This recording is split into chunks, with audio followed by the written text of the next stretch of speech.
bom dia a todos. Primeiramente, eu gostaria de agradecer o convite para estar aqui com vocês. É um prazer estar aqui com vocês. Agradecer a Maximina pelo convite ao nosso grupo de pesquisa. Infelizmente, vários dos nossos professores estão muito atarefados nesse momento, então não conseguimos trazer um grupo grande, mas eu vim representando o grupo e o meu orientador, que é o professor Wilson Leffa. Então, estou muito contente de estar aqui. E também me trazer de volta a São Paulo a aprendizagem baseada em tarefas, que é uma coisa que eu estudo há muitos anos. E, por incrível que pareça, quando eu quis aprender um pouco mais sobre aprendizagem baseada em tarefas, eu vim a São Paulo. No início dos anos 90, e aí a gente começa a revelar a idade, né? No início dos anos 90, a aprendizagem baseada em tarefas era usada aqui na cultura inglesa. E a cultura inglesa usava um livro chamado Collins Schofield, da Jane Day-Willis, que foi usado aqui muito bem usado pela cultura inglesa aqui em São Paulo, e eu vim aprender um pouco com eles. E foi onde começou a minha vida com a aprendizagem baseada em tarefas, né? Então, falar um pouquinho da minha tese, né? Eu sou professor do Instituto Federal Sul-Rio-Grandense, lá do IFSU, lá do campus de Pelotas, e faço meu doutorado na Universidade Federal de Pelotas. Antes era na Universidade Católica, mas o nosso programa migrou para a Universidade Federal de Pelotas, né? Então, o título da minha tese, ela é Práticas Sociais Construindo o Ensino de Inglês, que é um diálogo de saberes entre a tecnologia, a complexidade e a aprendizagem baseada em tarefas. Então, eu sempre quis trazer para a academia, ou para os estudos acadêmicos, alguma coisa que eu soubesse ou tivesse uma prática maior, que é a questão da aprendizagem baseada em tarefas, com uma teoria diferente ao que eu não soubesse muito, né? E eu sou orientado, como eu já falei para vocês, sou orientando do professor Wilson Leffa lá na universidade. Bom, aqui só mostrar um roteirinho rapidamente, falar um pouquinho sobre aprendizagem baseada em tarefas, uma nova área de pesquisa na questão da tecnologia, né? Depois falar um pouco sobre aprendizagem baseada em tarefas mediada pelas tecnologias, né? Que aí vem falar um pouquinho na área digital, os objetivos da minha pesquisa, todos os pressupostos teóricos que eu uso com a teoria da complexidade, a metodologia, os resultados preliminares, que eu estou no final, indo no meio do terceiro ano, e as minhas considerações finais ali. Bom, o foco do meu estudo é a aprendizagem baseada em tarefas, né? Então, aqui, só para vocês terem uma ideia, a aprendizagem baseada em tarefas tem vários outros nomes, né? Tem a aprendizagem ensino baseado em tarefas, instrução baseada em tarefas, ensino e aprendizagem baseada em tarefas. Quando surgiu lá com o Prabhu em 87, surgiu como aprendizagem baseada em tarefas. Então, eu continuo usando a aprendizagem baseada em tarefas por uma razão afetiva, vamos dizer assim, né? Então, vocês vão ver que tem outros nomes nesse caso. Só explicando rapidamente sobre essa estrutura dessa abordagem de ensino, ela vem primeiramente com uma pré-tarefa, que é onde há uma introdução ao tópico. Depois ela vem com o ciclo da tarefa, que é o centro é o núcleo dessa abordagem de ensino, onde a gente tem a tarefa, o planejamento e o relatório. A tarefa geralmente feita em pares ou em pequenos grupos pelos alunos.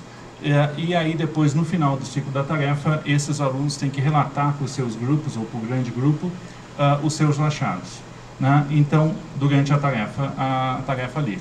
Só que antes deles fazerem esse relatório, eles têm um tempinho para um planejamento, onde eles planejam o que eles vão falar. A tarefa tem esse objetivo de desenvolver mais fluência, planejamento mais correção e acurácia, e a ideia é trazer essas duas coisas no final do relatório, né? No final, então, a gente tem o foco na língua, que é onde a gente analisa e pratica aquela língua que emergiu durante o ciclo da tarefa. A Jane Willis, isso aqui é baseado na Jane Willis de 96, ela acha até que essa abordagem de ensino, ela é aquela abordagem mais tradicional, que é a apresentação, prática, produção, que a gente conhece, que a gente estuda, mas é essa abordagem de cabeça para baixo.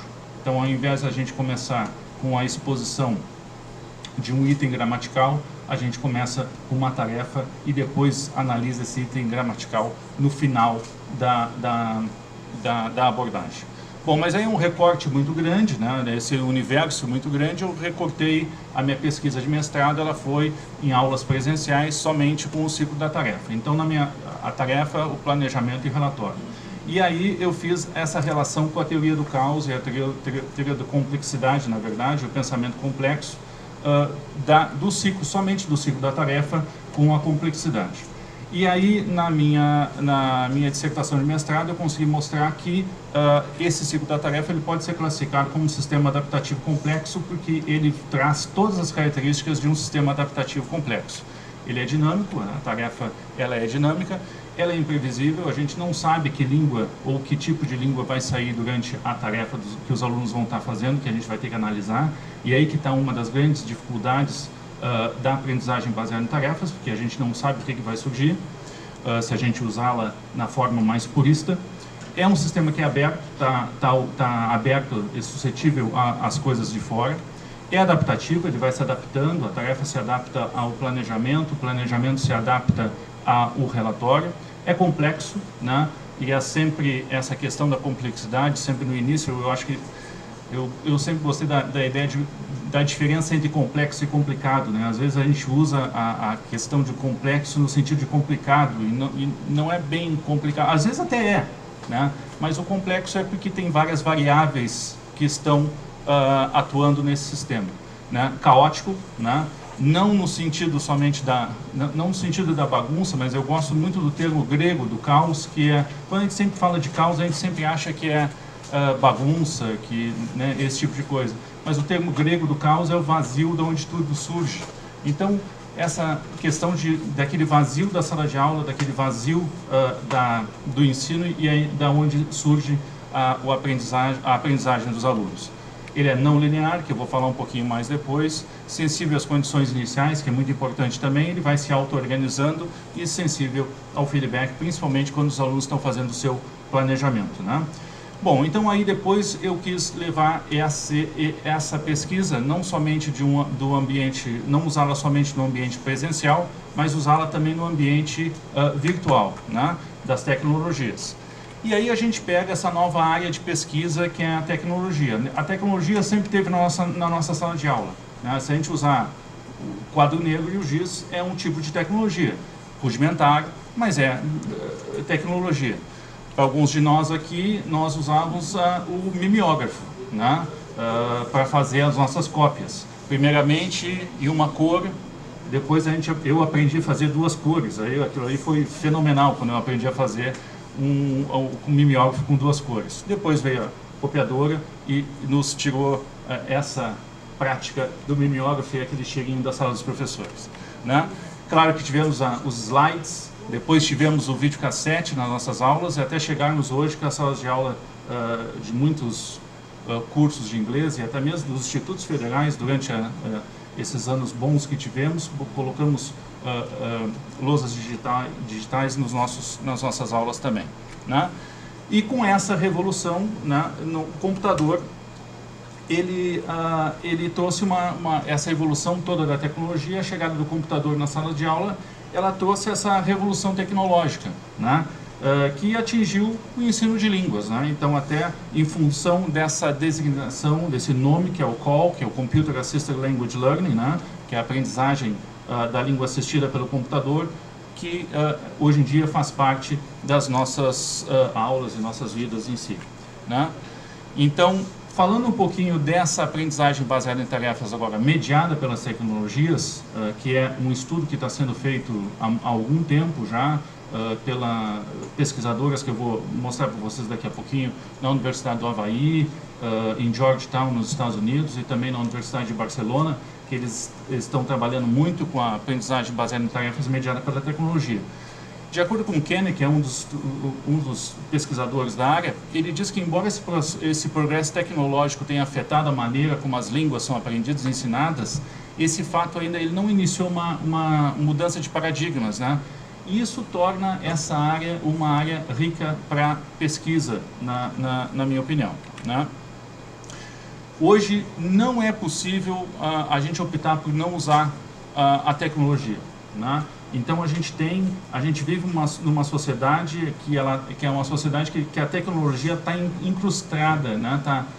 Tá conectada e tão relacionada com a atividade humana que o ensino de uma língua sem nenhuma forma de tecnologia, ela até limitaria esse processo e talvez tornaria esse ambiente de aprendizagem artificial. Não, então a gente tem várias revoluções, a revolução da roda, do fogo, a revolução industrial, e hoje nós estamos passando por uma revolução, dizem os entendidos lá do Vale do Silício, de uma revolução tecnológica, né? E a gente vive numa sociedade que é dominada por essas atividades digitais, né? Então estamos cercados por isso. Hoje em dia a gente não vai ao banco, a gente faz o banco em casa, né? A gente ir ao banco para nós hoje em dia é muito raro, talvez quando a gente tem que assinar um documento, alguma coisa. Antes a gente mandava coisas por correio, hoje a gente manda quase tudo por e-mail, né? Até as nossas reuniões são feitas por Skype, né? A gente usa Skype, FaceTime, esse novo que é o Google Duo, que também agora está sendo usado pela Google, que está trazendo essa possibilidade de reuniões virtuais, mas só com um menor número de pessoas até então, né? Além disso, a gente usa Instagram, o Twitter, Facebook, expomos e vimos as vidas dos outros no Instagram e no Facebook, somos bombardeados por informações dentro do Twitter, né? E aí a gente vive já dentro dessa tecnologia aí. E aí essa ideia que nós temos de fazer reuniões ou encontros com pessoas ao redor do mundo, em qualquer um dos cantos do mundo, que hoje é possível fazer isso, né?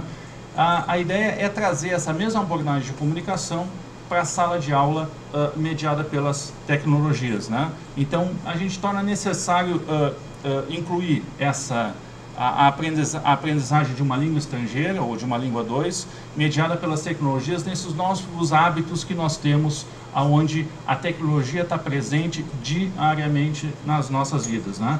Então, há estudos também na área da tecnologia relacionada com jogos, né? Então, uma das minhas colegas de mestrado, ela fez um trabalho onde ela pegou 3 adolescentes que aprenderam inglês num nível razoável só jogando. Nunca fizeram aula de inglês, nada. Então, essa questão toda está muito presente nos nossos dias de hoje, né? Como falei para vocês, a gente tem já pessoas pesquisando essa área da aprendizagem baseada em tarefas. Aqui eles usam o ensino baseado em tarefas mediado pelas tecnologias. Como falei para vocês, essas duas autoras, a Marta e a Lourdes Ortega, que são da Universidade... A Marta é da Universidade do Havaí e a Lourdes Ortega era e agora está em Georgetown, em Washington, nos Estados Unidos, né?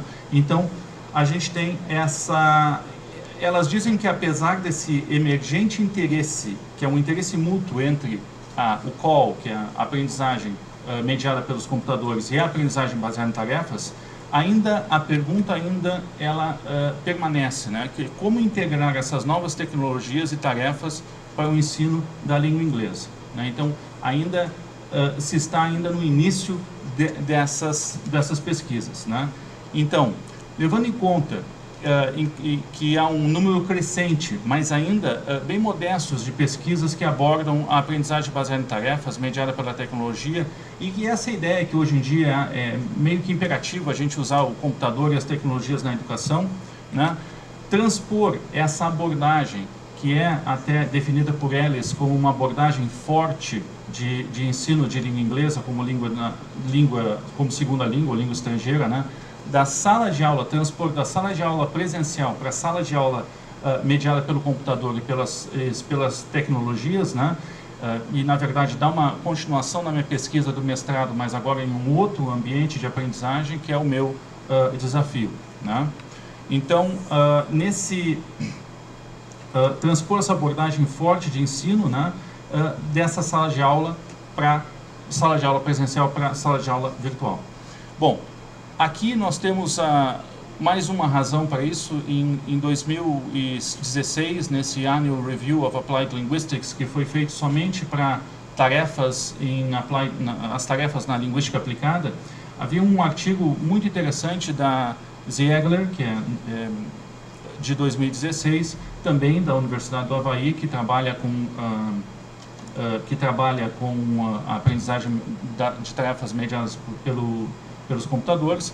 E no artigo de revisão dela, que ela fez, ela chegou à conclusão que mais pesquisas se tornam necessárias para se entender melhor essa abordagem. Como essa abordagem pode ser utilizada a fim de maximizar essas affordances, né, que são também vendo de Maturana e Varela, que a palavra, se a gente for traduzir affordances, hoje em dia a gente poderia traduzir como propiciamentos, né? Mas também até nas publicações nossas aqui, que foi, então, está sendo usado a palavra em inglês, né? Affordance mesmo, né? E essas affordances, essas condições, né, disponibilizadas pela aprendizagem mediada pela tecnologia para aprendizagem de línguas. Então aqui nós temos um artigo de revisão que mostra que ainda há pouca pesquisa na área. Então, de acordo com essas duas pesquisadoras, as estruturas teóricas que levam a sério a natureza potencialmente transformativa das tecnologias, elas devem ser empregadas, né? E é o que eu tento fazer com o meu trabalho. Eu tento juntar, trazer a teoria da complexidade ou a teoria dos sistemas dinâmicos complexos para a área da aprendizagem baseada em tarefas, mediada pelo computador e pelas tecnologias, não somente pelo computador, mas hoje em dia a gente tem o celular, que a gente consegue também falar pelo celular e usar todas essas ferramentas no próprio celular, né? Então, os objetivos da minha pesquisa é transpor a aprendizagem baseada em tarefas do ambiente presencial para o ambiente virtual. Aí eu também analiso o ciclo da tarefa sob a perspectiva da teoria da complexidade. Eu pretendo, estou ainda com os meus dados ainda verificando se as mesmas características de um sistema adaptativo complexo foram encontrados lá presencial, podem ser encontrados nesse ambiente mediado pela tecnologia. E se essas características, se forem encontradas, né, analisar se essas mesmas características emergem no sistema mediado pela tecnologia da mesma forma que elas emergiram lá no sistema presencial, né? Bom, falando um pouquinho dos pressupostos teóricos, né, que aí que entra a ideia do nosso colóquio aqui sobre a complexidade, né, em relação ao que eu proponho investigar, né, eu proponho me investigar o desenvolvimento da língua inglesa como uma segunda língua, né, mediado pelos computadores e pelas tecnologias, né, usando uma abordagem de ensino que é a aprendizagem baseada em tarefas, com a perspectiva da teoria da complexidade. Então, basicamente é um resumo da minha pesquisa, né. A teoria da complexidade, ela tem base teórica porque ela tem essa natureza transdisciplinar, né? Então pode ajudar muito a entender o ambiente, tanto o ambiente presencial como o ambiente virtual ou mediado pelas tecnologias, né? Bom, a teoria da complexidade é difícil da gente traçar, porque é uma coisa que eu até tentei fazer, porque a gente fala tanto da teoria da complexidade e a gente pensa, tá, onde é que começou isso, né? É difícil a gente traçar as origens da teoria da complexidade, porque se nós tivéssemos o mundo hoje, né, ele é, sem dúvida, um lugar muito complexo, né, e essas evidências da complexidade elas estão ao nosso redor. Geralmente na natureza, né, a gente não sabe quando o vulcão, agora falando do Havaí também, das professoras do Havaí, tivemos os vulcões no Havaí que entraram em erupção, não sabe quando vai entrar. Geralmente a complexidade ela está ligada com coisas ruins, né, de acontecimentos ruins na natureza, mas elas podem estar ligadas com coisas boas também, como, né, as sinapses dos neurônios, que a gente, né, é uma coisa boa que leva à complexidade também. Então, se a gente tiver um químico aqui entre nós, talvez ele vai dizer que a origem da teoria da complexidade está com o químico Prigogine, que trabalhou na Universidade do Texas durante algum tempo nos Estados Unidos. Ele vai dizer, não, na química começou com ele. Se a gente tiver um físico, aqui entre nós, provavelmente vai dizer que começou com o professor Haken da Universidade de Stuttgart, na Alemanha, né? Se tivermos alguém da área da meteorologia, vai dizer que começou com Edward Lorenz, com o seu famoso efeito borboleta, né? Onde ele diz que se uma borboleta bater asas em algum lugar, vai acontecer um furacão em outro lugar, né? Então, da meteorologia. Se tivermos alguém da matemática, talvez diga que foi esse senhor que começou com a teoria da complexidade. Se tivermos alguém da biologia, talvez o Bertalan Filho, ou até mesmo o Varela, Maturana e Varela também poderiam ser. E se tivermos alguém da sociologia, pode dizer que foi Morin, ou a nós da educação, também a gente pode dizer que foi Morin. Então, determinar onde isso começou, já está aí a complexidade. Então, isso é interessante também, né? Agora, para quem está ligado com o ensino de língua estrangeira, ensino de inglês com língua estrangeira, para mim começou com a professora Diane Larsen Freeman, que trouxe essa ideia para o ensino, para aquisição, quando ela publicou um artigo que é chamado Das Ciências da Complexidade do Caos e a aquisição de uma segunda língua. Para mim, a professora estava falando sobre algumas, não me lembro direito qual foi, que foi quando aconteceu assim aquela coisa, aquele clique que dá na cabeça da gente. Comigo foi por esse artigo publicado pela professora Diane Larsen Freeman. Era da Universidade de Michigan, hoje ela está aposentada e está trabalhando na Universidade de Pensilvânia. Então, esse artigo é um artigo muito interessante para quem trabalha com a área da complexidade no ensino de línguas, na aquisição de ensino de línguas. É claro que ela tem outras publicações, que depois disso ela ficou muito interessada nessa área. Tem esse outro livro que é Os Sistemas Complexos e a Linguística Aplicada, que é também muito interessante. E o último, que saiu ano passado, foi publicado no ano passado, e até foi publicado por essa pesquisadora que eu acabei de falar para vocês, que é a Lourdes Ortega, que trabalha com a aprendizagem baseada em tarefas mediada pelas tecnologias. Ela fez essa publicação em celebração ou em homenagem à professora Larsen Freeman, que é a última publicação, né? Bom, então aqui há muitas semelhanças. A professora Larsen Freeman, ela diz que há muitas semelhanças entre a teoria da complexidade e a aquisição de uma língua 2, que na verdade ela já não gosta mais de chamar de aquisição. Chamou lá em 97, mas atualmente ela não usa mais o termo aquisição, e é um termo que eu uso também, que é o desenvolvimento linguístico, que ela deixou para trás essa questão dessa dicotomia de aquisição e aprendizagem, ela deixou para trás e usa desenvolvimento, que eu vou falar daqui um pouquinho mais, né? Então, há muitas semelhanças entre o que um cientista da área da complexidade pesquisa e o que nós fazemos nas nossas salas de ensino de língua estrangeira. Uma dessas coisas é que os cientistas da complexidade estudam sistemas que não são lineares, né? Que a causa não está ligada ao efeito, né? E complexos, né? Que eu também vou falar um pouquinho dessa não linearidade daqui a pouco.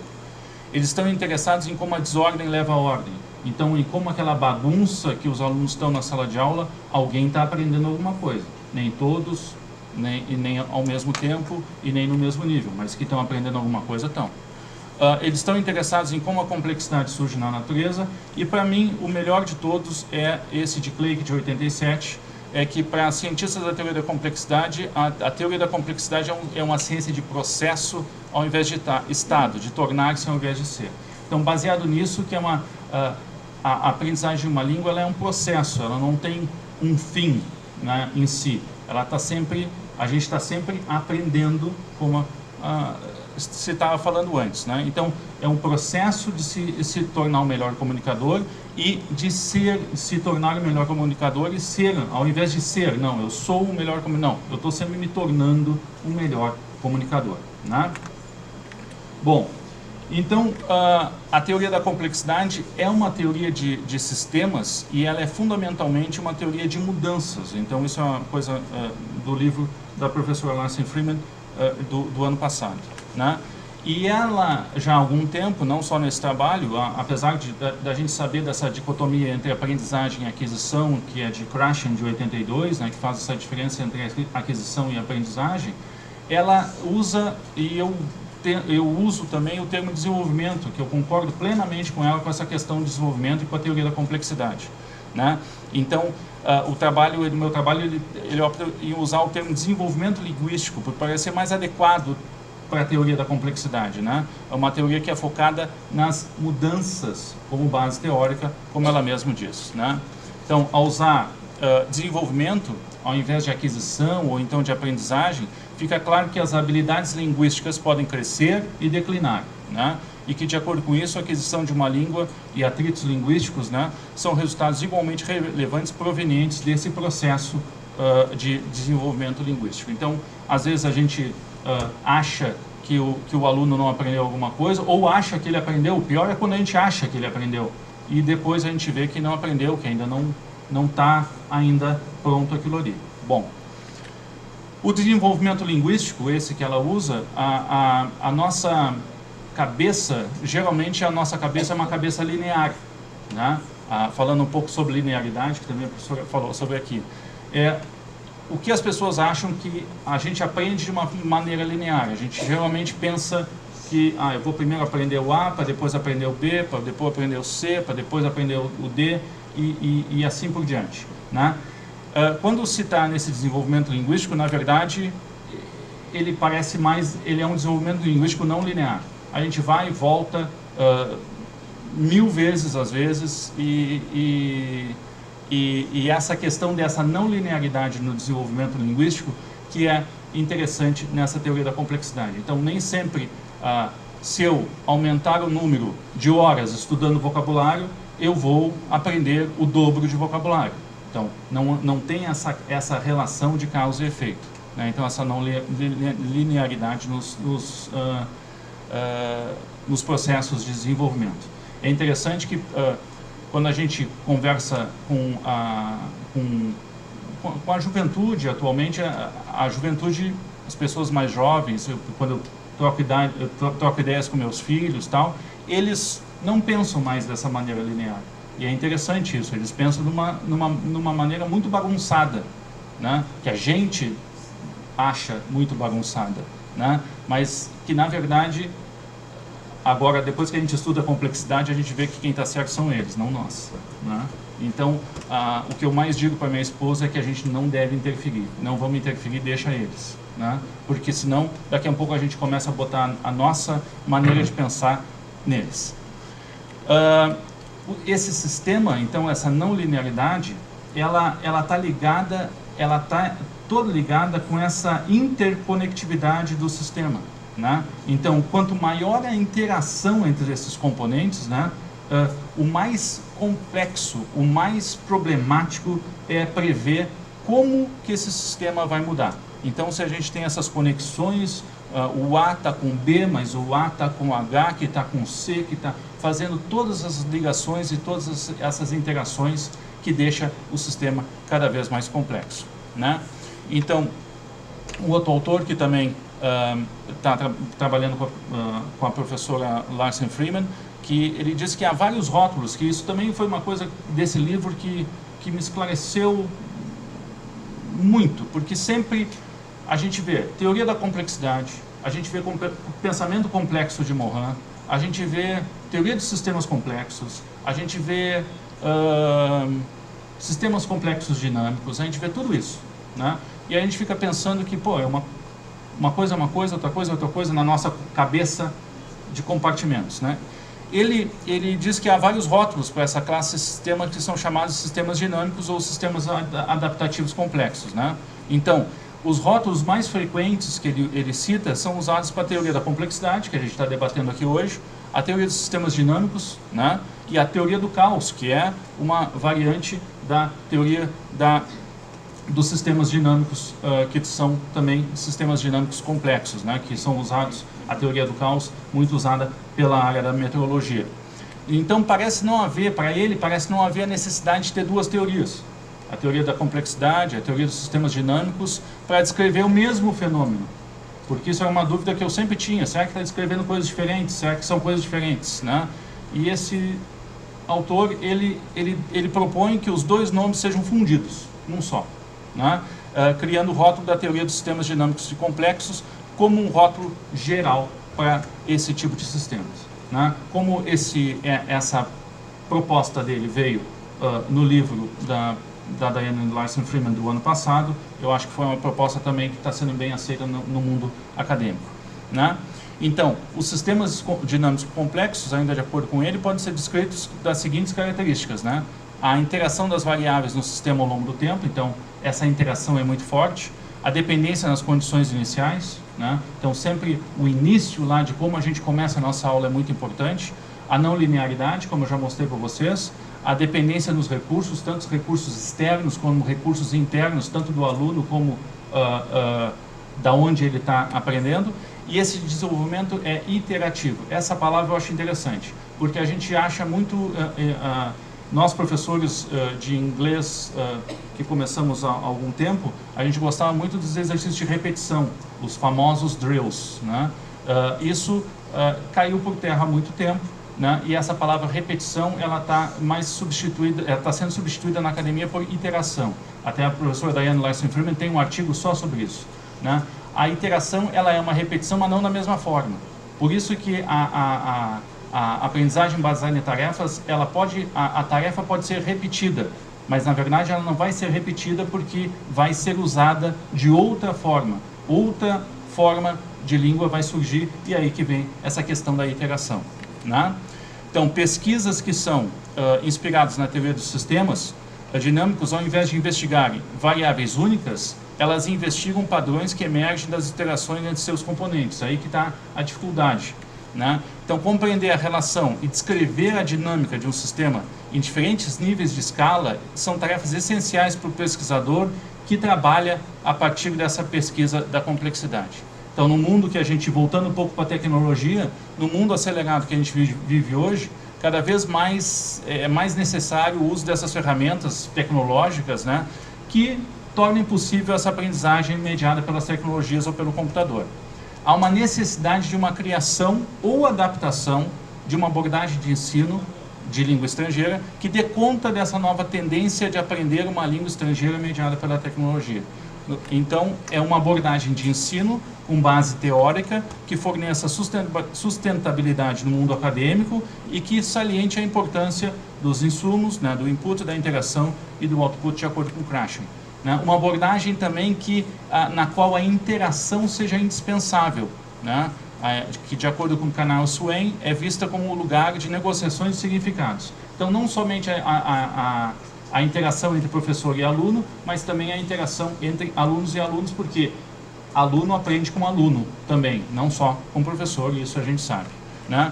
Então, chegando ao final, aqui já passando para a metodologia, com base nessas visões desses autores em relação à teoria da complexidade, Clay, principalmente Larsen Freeman, e não posso deixar de mencionar a professora Vera Menezes, que também da Universidade de Minas Gerais, que trabalha com a teoria da complexidade também.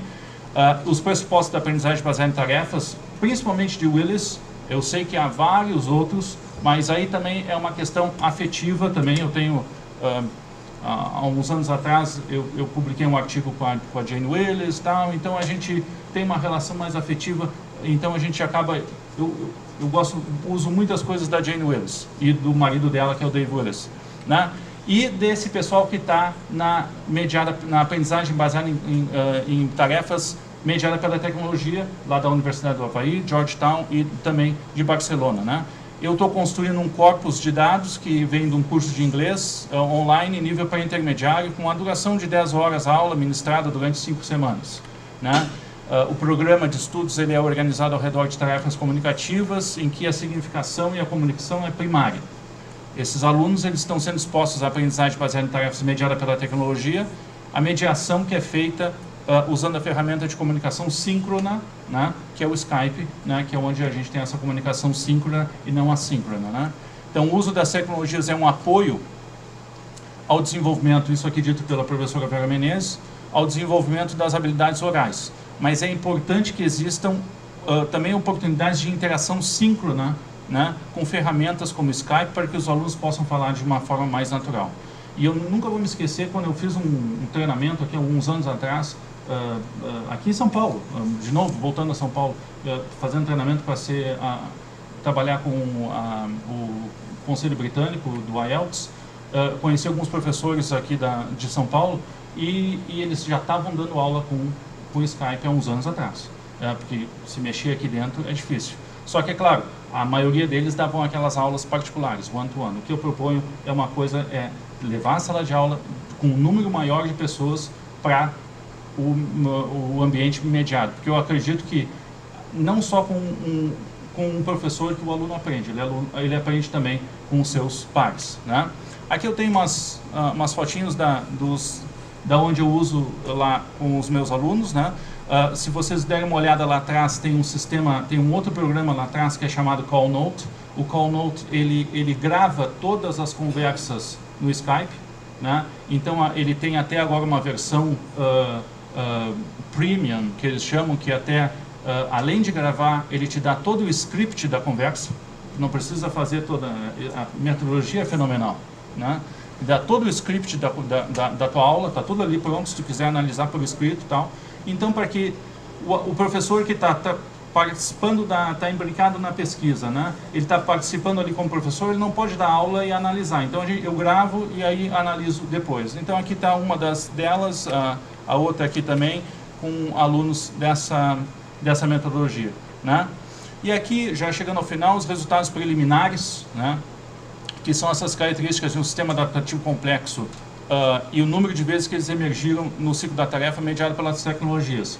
A maioria deles, a gente tem, apesar que a minha pesquisa é qualitativa, mas os gráficos, eu acho que eles dão uma ideia um pouquinho mais rápida do que está aparecendo, né? Então, até agora a imprevisibilidade é grande, né, nesses sistemas, que até mesmo a imprevisibilidade para a internet, às vezes a internet cai, né? Então a gente tem esse problema, né? Então eu estou ali com algumas atividades, algumas dessas características de um sistema adaptativo complexo não apareceram ainda nesse ambiente.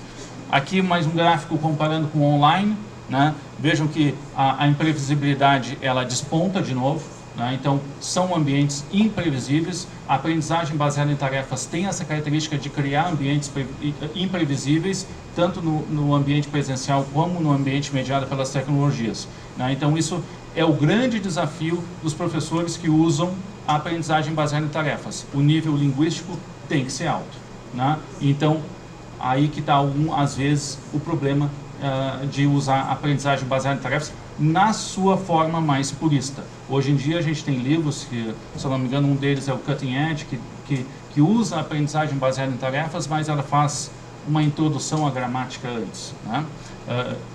Geralmente quem é da aprendizagem baseada em tarefas mais purista usa aquele livro ao contrário. Ele começa pelas tarefas e depois vai para a gramática. Então é um livro interessante também, né? Bom, as considerações finais. A minha pesquisa, eu tento relacionar a aprendizagem baseada em tarefas com a aprendizagem assistida pelos computadores, né, usando softwares de comunicação síncrona e com a teoria da complexidade. Eu não sei se vocês já ouviram falar sobre a Singularity University, que é uma universidade no Vale do Silício, que, na verdade, ela tem esse nome universidade, mas ela não é universidade porque não segue um padrão. Então, ela não é reconhecida pelo governo americano como universidade, mas os caras se chamam universidade. E os caras lá do Vale do Silício, vocês sabem do que eu estou falando, né?